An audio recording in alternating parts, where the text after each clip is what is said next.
당신의 신학은 온전합니까? 당신의 신학은 온전합니까? 라고 하는 말씀의 제목으로 함께 말씀을 나눠보고자 합니다. 저는 신학교 4년, 그리고 신학대학원 3년, 그리고 신학 석사 2년, 박사원 3년, 도합 12년 동안을 신학교에서 신학을 공부해 왔습니다. 뿐만 아니라 목회를 하면서 이 목회 현장에서 틈틈이 여러 기관과 또한 단체들로부터 신학과 현장을 접목하면서 배웠던, 또한 연구했던 그런 과정들까지 생각한다면 저는 거의 한 20여 년 넘는 시간을 신학과 함께 해온 셈입니다. 그런데 저뿐만이 아니고요, 대부분의 우리 목회자들이 대부분이 이러한 과정을 거쳐서 목회자가 되고 또 목회를 하는 것입니다. 신학이라고 하는 것은 저와 같은 목회자뿐만이 아니고 이 모든 신앙인들에게 반드시 필요한 것입니다. 그래서 저는 가급적이면 교회에서 이 바른 신학 교육이 제대로 이루어져야 한다라고 믿는 사람 중 한 사람입니다. 한 인간의 잘못된 신념이 자기 자신뿐만 아니라 타인, 그리고 이 교회 공동체 전체를 무너뜨리게 할 수도 있기 때문이죠. 그래서 신학이라고 하는 것이 우리 신앙인들에게 또 교회에게 굉장히 중요한 그러한 개념인 것입니다. 특히 오늘 본문에 나오는 이 엘리후의 변론을 우리가 보게 되면요, 그릇된 신학이 또 하나님에 대한 어떤 잘못된 관점들이 한 사람을 얼마나 아주 잔혹한 괴물이 되게 하는지를 우리가 보게 됩니다. 잘못된 오해 혹은 지식에서 비롯된 그릇된 신학은요, 자기 자신뿐 아니라 다른 사람 혹은 공동체를 망가뜨리는 장애물이 되고 또 걸림돌이 된다라고 하는 것이죠. 그러므로 우리는 오직 말씀에 근거한 바른 신학을 습득하고 연구하기 위해서 사실 목회자들뿐만 아니고 우리 모든 성도님들도 노력해야 하는 것입니다. 오늘은 엘리후의 변론을 통해서 하나님에 대한 그릇된 관점, 이 그릇된 신학이 과연 어떠한 문제를 야기할 수 있는지를 살펴보고 우리가 그 말을 타산지석 삼아서 우리의 생각과 신학 그리고 삶의 모습 가운데 이 교만과 이 독선을 버리고 보다 균형 잡힌 그런 신학과 신앙의 삶으로 교장이 나아가는 그런 기회가 될 수 있기를 축복합니다. 오늘 본문의 엘리후를 통해서 보게 되는 그릇된 신학이 가지는 문제들, 과연 무엇이 있을까요? 첫 번째로 그릇된 신학이 바로 이 정죄라는 폭력의 수단이 될 수 있다는 사실입니다. 그릇된 신학이 정죄라는 이 폭력의 수단이 될 수 있다. 오늘 보면 31절과 32절을 보시면요, 그대가 하나님께 아뢰기를 내가 죄를 지었사오니 다시는 범죄하지 아니하겠나이다. 내가 깨닫지 못하는 것을 내게 가르치소서. 내가 악을 행하였으나 다시는 아니하겠나이다 하였는가. 여기서 엘리후는 욥이 하나님의 징계를 받고도 깨닫지 못하고 그것을 회개하지 않는다, 그렇게 비난합니다. 마땅히 죄를 짓고 벌을 받으면 뉘우치고 다시는 그 죄를 반복하지 말아야 하겠다 하는데, 엘리후가 볼 때 이 욥은 자신이 죄를 짓고도 그것을 시인하거나 또 그것을 뉘우치지 않는다라고 생각이 되었던 것입니다. 그러면서 본문 36절에 가서는 아주 이런 악독한 말을 내뱉습니다. 나는 욥이 끝까지 시험받기를 원하노니 이는 그 대답이 악인과 같음이라. 악하게 저주하는 모습을 볼 수 있다고 하는 것이죠. 이 말을 들은 욥의 심정은 과연 어떠했을까요? 여러분, 이 엘리후는 자기 자신에 대한 어떤 신학적 관점에 대한 확신이 가득 차 있었습니다. 고난당하는 사람은 응당 하나님께 지은 죄가 있기에 죄를 징계를 받는 것은 당연하다, 그런 논리를 가지고 욥을 몰아붙이면서 욥에게 더 큰 상처를 주고 있는 것이죠. 물론 그의 신학적인 논리가 맞는 경우도 있습니다. 어떠한 사람의 경우에는 그 사람이 징계의 목적으로 하나님께서 고난을 주시기도 하기 때문이죠. 근데 여러분, 우리가 이 욥기를 읽는 모든 독자들은 다 알고 있습니다. 욥이 자신의 죄 때문에 고난 받지 않고 있다라고 하는 사실을 말이죠. 사실 엘리후는 자신이 가진 신학적인 논리를 모든 사람들에게 지금 일반화시키고 있는 것입니다. 그리고 그것이 고난을 당하는 욥에게는 더할 나위 없는 깊은 폭력이 되고 있다고 하는 것이죠. 자신이 정의라고 믿는 그릇된 확신이 이 고난당해서 아파하는 한 영혼을 우리가 공감해 주지 못하고 오히려 더 끔찍하게 이 정죄의 채찍을 가하고 있는 그런 모습들을 우리가 보게 된다고 하는 것입니다. 베드로후서 1장 5절부터 7절까지 말씀을 보면요, 아주 의미심장한 말씀이 있습니다. 그러므로 너희가 더욱 힘써 너희 믿음의 덕의 지식의 절제를, 절제의 인내를, 인내의 경건을, 경건의 형제우애의 사랑을 더하라. 베드로는 지식에 뭘 더하라고 했죠? 지식에 뭘 더하라고 했어요? 사랑을 더하라? 네, 절제를 더하라 했습니다. 절제. 아무리 자신이 가진 지식이 옳다 여겨진다 할지라도 거기에 절제가 더해지지 않으면 어떻게 될까요? 그것은 독선이 되고 그것은 교만이 됩니다. 그리고 남을 때리고 또 남을 죽이는 칼이 되고 폭력이 될 수 있다라고 하는 것입니다. 그릇된 신념이라고 하는 칼이 얼마나 많은 사람들을 잔인한 괴물이 되게 하고 또 그것으로 인해서 얼마나 많은 사람들이 힘들어질 수 있는가. 여러분, 우리는 이 역사의 모습들을 통해서 너무나도 잘 경험하고 있지 않습니까? 대표적으로 이 미국 근대 사회 인종차별을 부추긴 청교도 언약 사상의 남용을 우리가 좀 살펴볼 수가 있어요. 노아에게는 몇 명의 아들이 있었죠?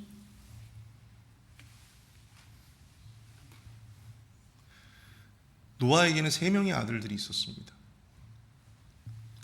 셈과 함과 야벳.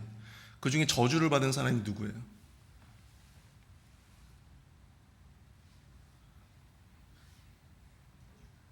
그렇죠. 함이죠. 어떤 사람들은 그렇게 이야기를 했습니다. 함은 저주를 받았어요. 근데 함이 누구의 조상이라고 이야기합니까? 흑인들의 조상이다. 그리고 야벳은요? 백인들의 조상이다. 셈은요? 유대인들, 아시아계의 사람들. 그래서 그렇게 단순하게 신학을 도식화해가지고 흑인들을 백인들이 차별하는 것, 그리고 그들이 저주받은 삶을 살 수밖에 없는 것이 너무나도 당연하다라고 말했던 그런 신학자들이 있었고 또 목회자들이 있었어요. 성경에 계급이 등장합니다. 종들에게, 상전에게 어떻게 하라고 했어요? 순종하라고 했죠. 그것을 근거로 해서 신분차별을 정당화시켰던 사람들도 있었습니다. 또한 여호수아의 가나안 정복 사건을 두고 이 팔레스타인을 지배하고 정복하는 것이 이스라엘을 향하신 하나님의 뜻이다. 그렇게 믿고 지금도 극단적인 생각을 가지고 있는 유대인들이 분명히 있습니다. 이 성경 전체의 흐름을 놓친 채 극히 어떤 그 성경의 일부분, 아주 극히 아주 극단적인 어떤 몇몇 신학자들의 어떤 신학적인 이론을 근거로 해서 인종차별, 신분제도, 전쟁 범죄에도 불사하고 있는 저들의 모습이 바로 오늘 본문에 고난당하는 욥에게 악한 말로 저주하면서 그렇게 악독한 말을 퍼붓고 있는 엘리후의 모습과 별반 다를 바가 없다라고 하는 사실입니다. 그것은 비단 역사의 교훈에서만 찾아볼 수 있는 것이 아닙니다. 교회 현장에서도 그것은 얼마든지 쉽게 찾아볼 수 있습니다. 여러분, 세상에서 가장 무서운 사람이 어떤 사람일까요? 세상에서 가장 무서운 사람. 세상에서 가장 무서운 사람은요, 책 한 권 읽은 사람이 제일 무서운 사람이에요. 책 한 권 읽은 사람. 내가 신학을 조금 공부했다고, 내가 마치 성경 전부를 다 내가 알고 있느냐, 그렇게 생각하는 사람들이 있더라고요. 신학을 10년, 20년 공부를 해도요, 도저히 공부하면 공부할수록 나는 신학을 모르겠다. 난 성경을 모르겠다. 그렇게 이야기하는 사람들이 얼마든지 많이 있습니다. 그런데도 불구하고 내가 제자 훈련을 기초반, 중급자반, 사역자반 이렇게 긴 시간 동안 내가 제자 훈련을 했다고 해서 내가 마치 교리를 내가 다 알고 성경을 내가 다 알고 있는 양 그렇게 말하고 다니는 사람들도 분명히 있어요. 함부로 목회자의 설교를 판단하기도 합니다. 그리고 모르는 소리를 한다라고 생각을 하면 목소리가 더 높아지는 거예요. 내 말이 맞다. 그리고 그것을 들어주지 않으면 엘리우처럼 막 화를 내고 악한 말을 쏟아내는 그런 사람들이 분명히 있습니다. 내가 아는 지식과 내가 접한 일부의 신학이 나를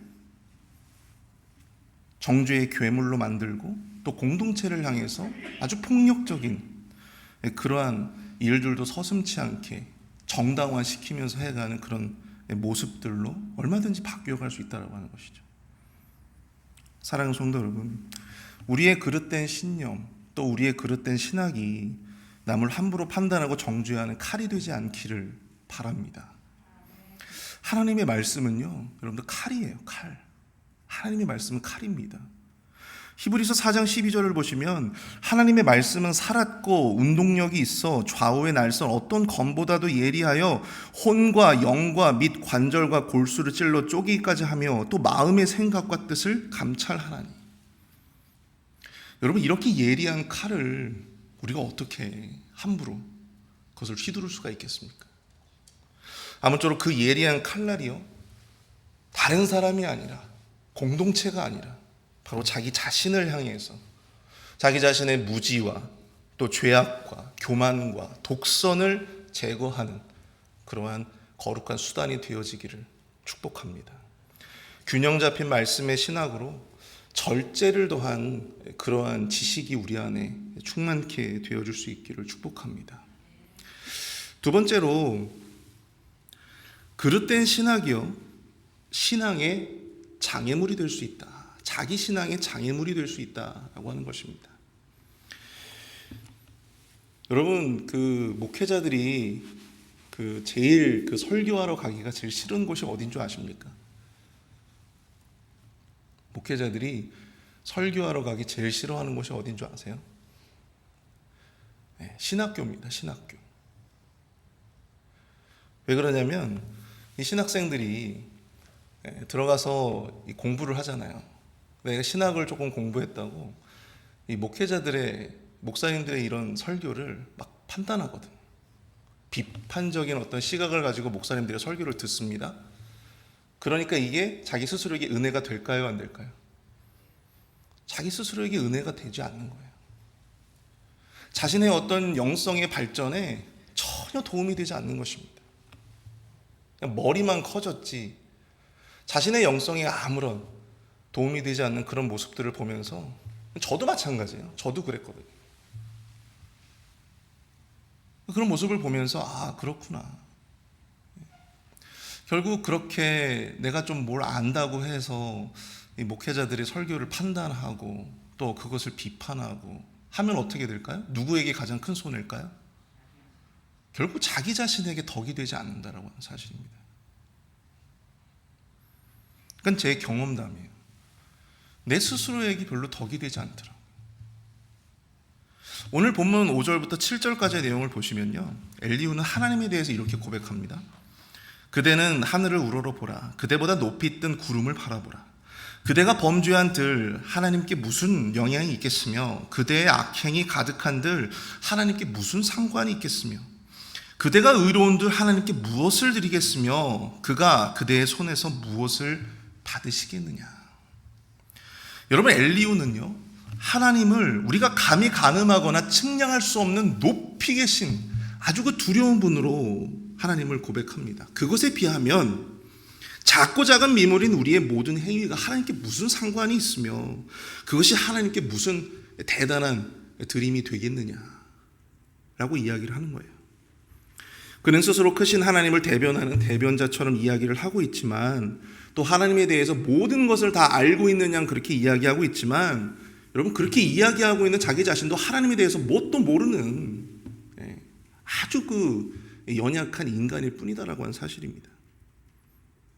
게다가 그의 이 불완전한 신학적인 지식이요, 하나님과 우리 사이의 관계를 왜곡시키고 있다라고 하는 사실이에요.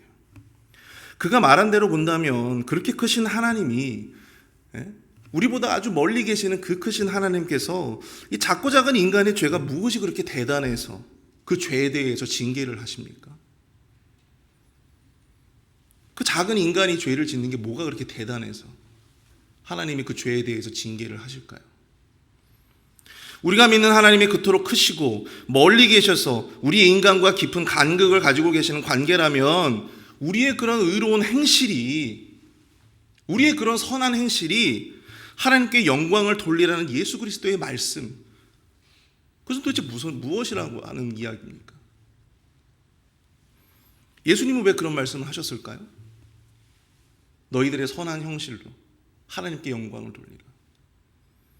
창조주신 하나님과 그 피조물인 인간을 비교할 수는 없지만 그것이 지나쳐서 하나님과 우리 사이의 친밀한 관계, 아버지와 자녀로서의 그 친밀한 관계, 왕과 백성으로서의 그 의로운 관계, 그 관계성을 놓쳐버리게 된다고 하는 사실입니다. 그렇게 크신 하나님, 엄위하신 하나님만을 강조해서 그것만이 하나님의 유일한 성경인 양, 정체성인 양, 우리가 그렇게 믿고 섬긴다면 여러분, 우리는 평생 하나님과 그 어떠한 친밀한 관계도 도모할 수 없는 그러한 신앙에 머무르게 될 것입니다. 당신의 백성을 사랑하시고 또 세밀하고도 친밀하게 섭리하시고 통치하시는 그 하나님의 역사를 우리는 기대할 수조차 없게 될 것입니다. 오직 하나님을 두려운 분으로만 인식한 채 자녀로서의 신앙이 아니라 종의 신앙에만 머무르는, 종의 신앙의 수준에서만 머무르는 그러한 신앙으로 우리 평생의 시간을 허비하게 될지도 모른다라고 하는 사실이죠. 저는 가끔 그런 생각을 해봅니다. 우리의 신앙이 너무 이 한 가지 수준에만 머무르고 있는 것이 아닌가. 우리가 그동안 예수님을 만나기 이전에는 우리가 죄의 노예로 살아왔잖아요. 그런데 이제는 예수 그리스도의 복음으로 말미암아 우리가 뭐가 되었어요? 죄의 노예가 아니라, 죄의 종이 아니라 하나님의 의의 자녀가 되었다는 사실입니다. 그러나 교회가 우리의 죄인됨을 너무나도 지나치게 강조한 나머지 성도들의 의의 백성으로서 이게 도전하면서 살 수 있는 어느 그런 내성을 잃게 만든 것 같다라고 하는 생각이 드는 거예요. 물론 우리의 죄인된 정체성을 포기하자는 것은 아니지만 예수 그리스도로 말미암아 변화된 우리의 또 다른 정체성, 의인으로서의 정체성을 우리가 강조해야 한다는 사실입니다. 나는 죄를 가진 죄인이니까, 나는 어쩔 수 없이 연약한 자녀니까 내가 의로운 선택을 할 수 있는 나에게는 그런 힘과 능력이 없다. 그러면서 그저 현실과 타협해버리고 마는, 의의 자녀로서 마땅히 해야 할 도전도 하지 못하는 그런 연약한 그러한 죄인의 수준에 머물고 있는 그런 것은 아닌지를 생각해 보게 된다는 건 사실이죠. 우리가 거기에 머물면요, 평생 그저 죄인의 신앙에만 머물게 되는 것입니다. 평생 종의 신앙에서만 머물게 되는 거예요. 하나님의 자녀로서의 신앙을, 그 수준을 우리가 그 단계에 도약할 수가 없게 된다는 건 사실입니다. 사랑하는 성도 여러분, 하나님이 과연 어떤 분이십니까? 당신의 백성을 위해서 당신의 사랑하는 독생자까지 아낌없이 이 땅 가운데 보내주신 분이 바로 우리가 믿는 하나님이신 줄로 믿습니다. 우리가 그토록 하나님께 아무것도 아닌 존재라면 당신의 아들을 우리에게 기꺼이 보내주셨겠습니까? 그릇된 신학은 다른 사람에게만 피해를 주는 게 아니에요. 그릇된 신학은 바로 나 자신의 신앙을 성장하지 못하게 만드는 것입니다. 그릇된 신학은 가장 먼저 자기 자신으로 하여금 하나님을 온전하게 바라보지 못하게 만든다는 하는 사실이에요. 하나님에 대한 그릇된 인식을 갖게 하고 더 나아가 그릇된 신앙으로 평생 마땅히 우리가 누려야 할 삶을, 또한 하나님과의 관계를 누리지 못하게 만든다는 하는 사실입니다. 그러므로 하나님을 향한 말씀에 균형 잡힌 신학을 배우고 우리가 익혀야 된다는 사실입니다. 개인적인 신념 혹은 경험에 근거한 아주